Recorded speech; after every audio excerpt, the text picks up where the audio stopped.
Quando contou o sonho ao seu pai e aos seus irmãos, o pai repreendeu José dizendo: que sonho é este que tu sonhaste?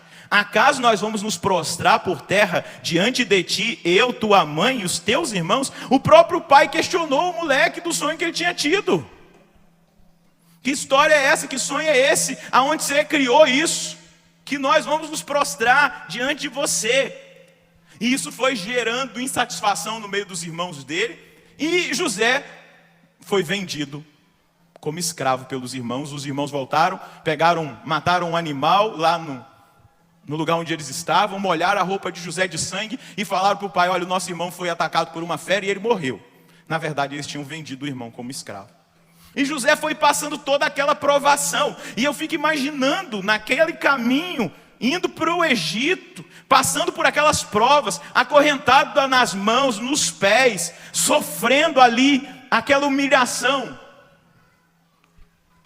Será que no coração daquele rapaz não veio talvez uma tentação de fé e de dizer: mas esse Deus que me revelou isso, aonde que ele está? Como é isso? Mas também eu consigo enxergar um Deus trabalhando no silêncio, na suavidade e num poder permanente na vida daquele rapaz, que talvez por causa de tudo isso, se não fosse trabalhado por Deus ali naquela provação e naquela humilhação, ficaria na soberba, no orgulho, na vaidade, e ele colocaria em xeque o plano que Deus tinha para a vida dele. Às vezes nós não conseguimos entender o trabalho de Deus e a ação de Deus, mas eu e você precisamos assumir que Deus sempre vence. Olha para quem está do seu lado e dá um sorriso para essa pessoa e diga: mesmo que pareça uma derrota, Deus sempre vence. Deus sempre vence. O poder dele é suave, é verdadeiro e permanece. E que mesmo numa aparente derrota está a sua vitória. Balança a mão desse irmão. Você vai experimentar a vitória de Deus na sua vida, porque Deus sempre vence. Como José foi trabalhado por Deus. Quando chega no final da história, lá no capítulo 50, o pai morreu, os irmãos se viram numa enrascada, porque José tornou-se o salvador de seus irmãos. Foi levado como escravo para o Egito. Tudo que ele fazia pela sua fidelidade dava certo. Ele foi trabalhar na casa de um alto oficial. Depois ele foi acusado de um assédio que ele não cometeu. Ficou preso. E lá na prisão ele conheceu o padeiro e o copeiro lá do rei. E ali eles tiveram um sonho. José trouxe a interpretação.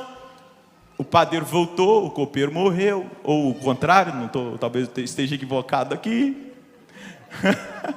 Mas na hora que o faraó teve um sonho e ninguém conseguia interpretar, lembraram-se que José estava lá na cadeia e mandaram trazer José. E aí José dá a interpretação do sonho, que viriam 7 anos de vacas magras. E aí o faraó coloca José como vice-rei e manda José trabalhar durante 7 anos, que teriam vacas gordas, para ele encher os celeiros, para que quando aquela carestia viesse, todas as nações comprariam o alimento lá no Egito. E assim José fez. E quem veio? Os seus irmãos, que se prostraram diante dele, mas não reconheceram mais. O menino cresceu, ficou forte, virou um homem, já estava ali no governo.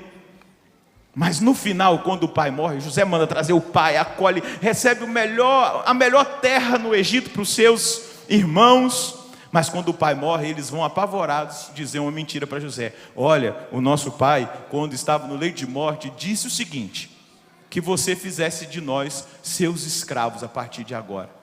E aí José responde o seguinte: não tenhais medo. Estou eu por acaso no lugar de Deus? Vós planejastes fazer o mal contra mim. Deus, porém, converteu em bem. Quis exaltar-me para dar a vida a um povo numeroso, como hoje estáis vendo. Não temais, pois continuarei sustentando-vos junto com os vossos filhos. Por que eu estou trazendo isso? Porque talvez nós, nos momentos mais difíceis, na cegueira, na falta de fé, nós não consigamos enxergar o poder suave, verdadeiro e permanente de Deus, e não cultivamos a esperança no coração de ver concluído o projeto desse Deus na nossa vida. Se José tivesse desistido na hora da provação, se José tivesse abandonado o barco, se José tivesse abandonado a Deus, ele não tinha chegado nessa maturidade ao ponto de dizer para os irmãos dele: olha, o seguinte, o aparente mal que vocês me fizeram, Deus foi capaz de transformar num grande bem.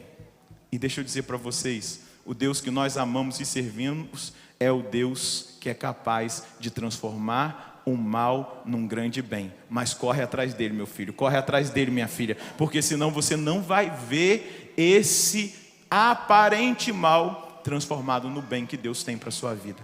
Só que a gente fica naquele mundo mágico de um Deus mágico e nós não entendemos o mover, a ação de Deus.